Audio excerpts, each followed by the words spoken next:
Hi friends, welcome to Hema Spicy Samayal. இன்னைக்கு வீடியோவில் நம்ம டீ கேக் ரெசிபி தான் பார்க்க போகிறோம். டீ கேக் வந்து நிறைய மெத்தடில் நிறைய பேர் பண்ணுறாங்க. பட் இது வந்து ரொம்ப ரொம்ப சிம்பிளான மெத்தடாக இருக்கும். உங்களுக்கு கண்டிப்பாக வந்து வீடியோ வந்து ஸ்கிப் பண்ணாமல் பாருங்கள். உங்களுக்கு வீடியோ வந்து கண்டிப்பாக யூஸ்ஃபுல்லாக இருக்கும். யூஸ்வலாக வந்து நம்ம டீ கேக்ஸ் வந்து கடையில் வாங்கினா வந்து எப்படி இருக்கும் அப்படின்றது நம்ம எல்லாருக்குமே தெரியும்.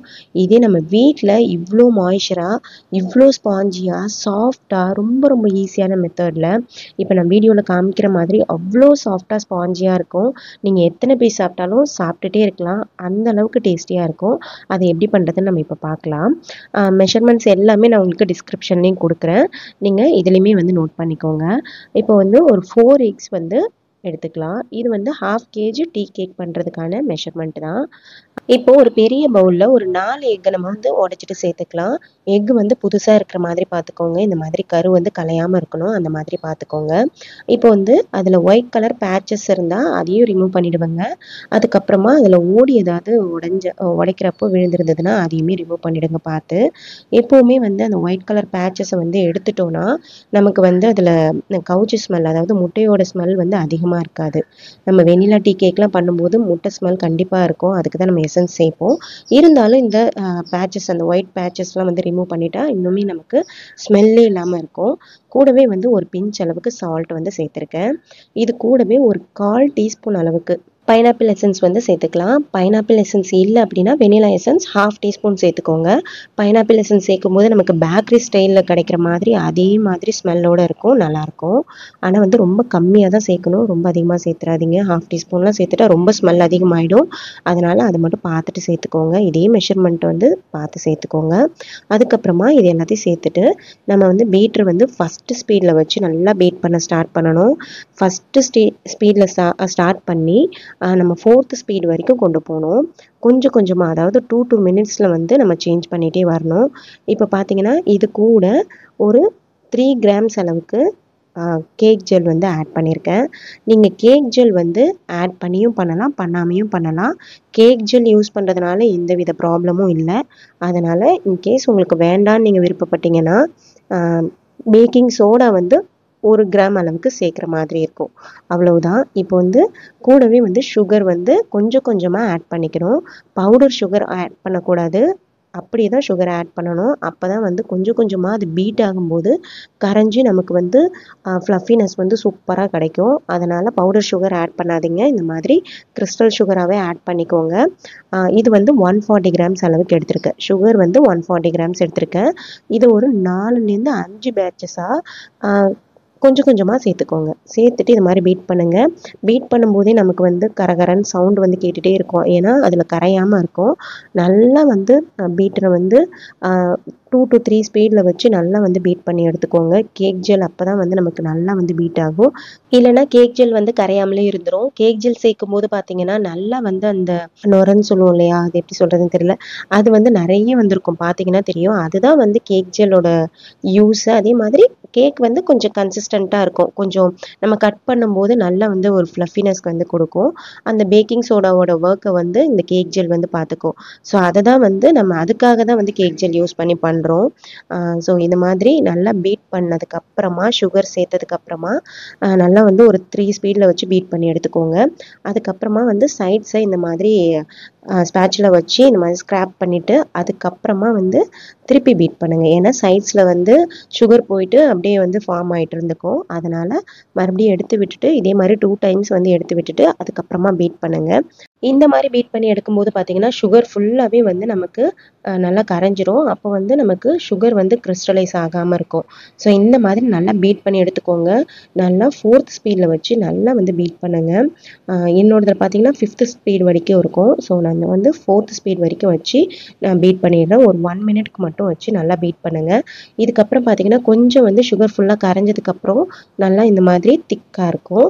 இதுக்கப்புறம் தான் நம்ம வெட் இன்க்ரீடியன்ஸ் வந்து சேர்க்க போகிறோம். இதில் வந்து பார்த்தீங்கன்னா மைதா வந்து 140 கிராம்ஸ், இப்போ சுகர் 140 கிராம்ஸ் எடுத்திருக்கோம். அதே கிராம் அளவுக்கு மைதா வந்து 140 கிராம்ஸ் எடுத்து ஆல்ரெடி நான் வந்து சர்வ் பண்ணி எடுத்து வச்சுருக்கேன்.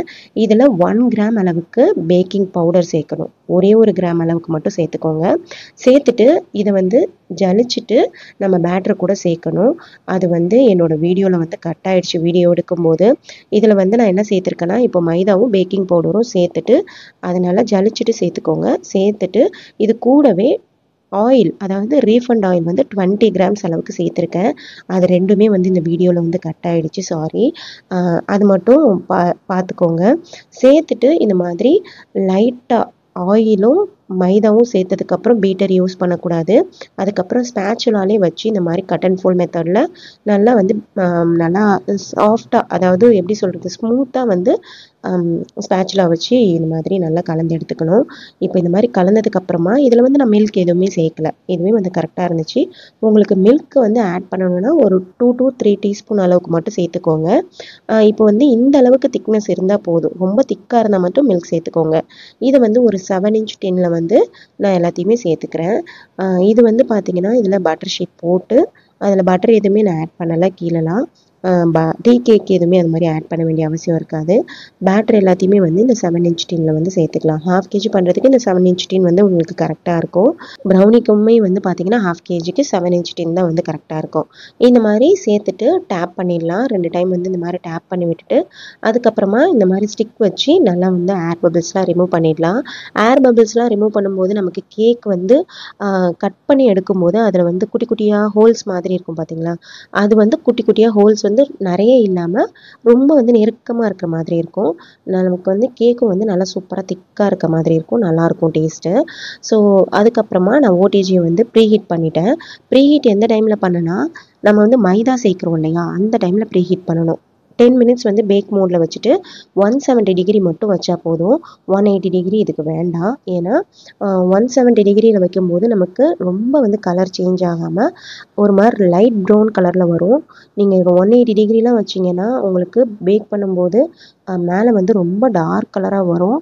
ரொம்ப டார்க் கலராக இருந்தால் அந்தளவுக்கு எனக்கு பிடிக்காது. ஸோ அதனால் நான் எப்போவுமே 170 டிகிரியில் தான் வச்சு பேக் பண்ணுவேன். ஸோ இது வந்து 170 டிகிரியில் பார்த்தீங்கன்னா பேக்கிங் மோடில் வச்சு ஒரு 25 minutes வந்து பேக் பண்ணி எடுத்திருக்கேன். இது கூடவே நான் ஏற்கனவே இந்த முட்டை மிட்டாய் ரெசிபியை அப்லோட் பண்ணியிருக்கேன், பார்க்காதவங்க செக் பண்ணி பாருங்கள். நான் முட்டை மிட்டாயும் சைடில் இடம் இருந்ததுனால அதையும் வந்து சேர்த்து வச்சுருக்கேன். ஸோ 25 minutes வந்து பேக் பண்ணுறதுக்காக வச்சுருந்தேன். நான் ஒரு 20 minutesல பேக் ஆகிடுச்சேன்னு ஒரு டைம் செக் பண்ணி பார்த்தேன். லைட்டாக க்ரம்ஸ் இருந்தது. அதுக்கப்புறமா 5 minutes மறுபடியும் வந்து வச்சுருந்தேன். 25 minutesல கரெக்டாக வந்து எனக்கு பேக் ஆகிருந்துச்சு. இப்போ பாருங்கள், மறுபடியும் வந்து ஸ்டிக் வச்சு செக் பண்ணி பார்க்குறேன். க்ரம்ஸ் வந்து கொஞ்சம் கூட இருக்காது, அந்த மாதிரி க்ளீனாக இருக்கும் ஸ்டிக்கு. இந்த மாதிரி க்ளீனாக இருந்துச்சுன்னா நம்ம வந்து ரிமூவ் பண்ணிடலாம். எனக்கு வந்து டீ கேக்ஸ் வந்து சூப்பராக பேக் ஆகிடுச்சு. ஸோ அதை மட்டும் நான் ரிமூவ் பண்ணிட்டேன். இது வந்து நல்லா ஒரு 1 to 2 hours வரைக்குமே நல்லா வந்து ஆற விட்டுருவோம். நல்லா கூல் டவுன் ஆகட்டும். அதுக்கப்புறமா தான் நம்ம வந்து பீஸ் போட முடியும். சூடாக வந்து பீஸ் போடக்கூடாது. பீஸ் போடுறதுக்கு முன்னாடி பாருங்கள், நல்லா கூல் டவுன் ஆகிடுச்சு. செம்ம சாஃப்டாக நல்லா வந்து லைட் ப்ரௌன் கலரில் நமக்கு சூப்பராக டீ கேக் வந்து ரெடி ஆகிடுச்சு. கண்டிப்பாக நீங்களுமே ட்ரை பண்ணி பாருங்கள். கேக் ஜெல் யூஸ் பண்ணுறதுனால ஒரு ப்ராப்ளமும் இல்லை. உங்களுக்கு வேண்டாம் அப்படின்னா பேக்கிங் பவுடர் கூட பேக்கிங் சோடா வந்து 1 கிராம் அளவுக்கு 1 கிராம் அளவுக்கு சேர்த்துக்கோங்க, அப்போ கரெக்டாக இருக்கும். இங்கே பாருங்கள், கூல் டவுன் ஆனதுக்கப்புறமா சூப்பராக ஸ்பாஞ்சியாக நம்மளோட டீ கேக்ஸ் வந்து ரெடி ஆகிடுச்சு. இப்போ நம்ம கடையில் வாங்குறதுக்கும் வீட்டில் ரெடி பண்ணுறதுக்கும் டீ கேக்கு நிறைய டிஃப்ரென்ஸ் இருக்குது. இந்த அளவுக்கு மாய்ஸ்சராக நமக்கு கடையில் கிடைக்காது. அதே மாதிரி நம்ம எத்தனை கேக் சாப்பிட்டாலும் நமக்கு அதாவது ஒரு பீஸ் சாப்பிட்டாலே கடையில் வாங்குறதெல்லாம் வந்து கொஞ்சம் நம்ம தொண்டை அடைக்கிற மாதிரி இருக்கும். நம்ம டேஸ்ட் பண்ணியிருப்போம் கண்டிப்பாக. ஆனால் வீட்டில் செஞ்ச டீ கேக் சாப்பிடும்போது அந்த மாதிரி எந்த இஷ்யூமே இருக்காது. ரொம்ப ரொம்ப டேஸ்டியாக இருக்கும். கண்டிப்பாக நீங்களுமே ட்ரை பண்ணி பாருங்கள். நான் இப்போ வந்து நைஃப் வச்சு சூப்பராக கட் பண்ணி எடுத்துக்கிட்டேன். 1/2 kgல பார்த்தீங்கன்னா நமக்கு எவ்வளோ பீசஸ் தேவைப்படுதோ அந்த மாதிரி நம்ம பீசஸ் போட்டுக்கலாம். நான் ஒரு மீடியம் சைஸ் அளவுக்கு பீசஸ் போட்டிருக்கேன். இப்போ பாருங்கள் எந்த அளவுக்கு சாஃப்டாக சூப்பராக இருக்குன்னு. எல்லாத்தையுமே நான் பீசஸ் போட்டு எடுத்ததுக்கப்புறமா நான் உங்களுக்கு காமிக்கிறேன் பாருங்கள். ரொம்ப ரொம்ப டேஸ்டியாக இருக்கும். நீங்களும் இதே மெஷர்மெண்ட்டில் இதே மாதிரி ட்ரை பண்ணி பாருங்கள். உங்களுக்குமே இதே மாதிரி சூப்பர் ஸ்பாஞ்சியாக செம்மையாக உங்களுக்கு டீ கேக்ஸ் கிடைக்கும். கண்டிப்பாக ட்ரை பண்ணி பார்த்துட்டு எப்படி இருந்துச்சுன்னு சொல்லுங்கள். இங்கே பாருங்கள், செம்ம சாஃப்டாக இருந்தது. இது வந்து உங்களுக்கு செல்ஃப் லைஃப் பார்த்தீங்கன்னா ஒரு 7 டேஸ் வரைக்குமே டீ கேக்ஸ் வந்து ரொம்பவே நல்லாயிருக்கும். நம்ம ஏர் டைட்டில் போட்டு நல்லா க்ளோஸ் பண்ணி வச்சுக்கணும். அது மட்டும்தான். சூப்பராக ரெடி ஆகிடுச்சு பாருங்கள். கண்டிப்பாக நீங்களும் ட்ரை பண்ணி பார்த்துட்டு எப்படி இருந்துச்சுன்னு சொல்லுங்கள். இந்த வீடியோ உங்களுக்கு கண்டிப்பாக யூஸ்ஃபுல்லாக இருந்திருக்கும்னு நினைக்கிறேன். யூஸ்ஃபுல்லாக இருந்துச்சுன்னா நம்ம சேனலை சப்ஸ்கிரைப் பண்ணி வச்சுக்கோங்க. இந்த வீடியோவுக்கு ஒரு லைக் பண்ணிக்கோங்க. ஏதாவது வீடியோஸ் உங்களுக்கு தேவைப்படுது அப்படின்னா கமெண்ட் செக்ஷனில் கேளுங்க. டீ கேக்ஸ், ப்ரௌனி, அப்புறம் முட்டை மிட்டாய் ஆர்டர்ஸ் ஏதாவது தேவைப்படுது, உங்களுக்கு ஏதாவது வாங்கணும் அப்படின்னா நான் ஒரு நம்பர் இதில் வந்து ஸ்க்ரீனில் கொடுக்குறேன். அந்த நம்பருக்கு வாட்ஸ்அப் பண்ணி உங்கள் ஆர்டர்ஸையும் ப்ளேஸ் பண்ணிக்கோங்க. இதோட நெக்ஸ்ட் வீக் இன்னொரு சூப்பரான வீடியோவில் மீட் பண்ணலாம். வேறு ஏதாவது வீடியோஸ் வேணும்னாலும் கண்டிப்பாக கமெண்ட் செக்ஷனில் கேளுங்க. அது வரையும் தேங்க்யூ. டாடா பாய்.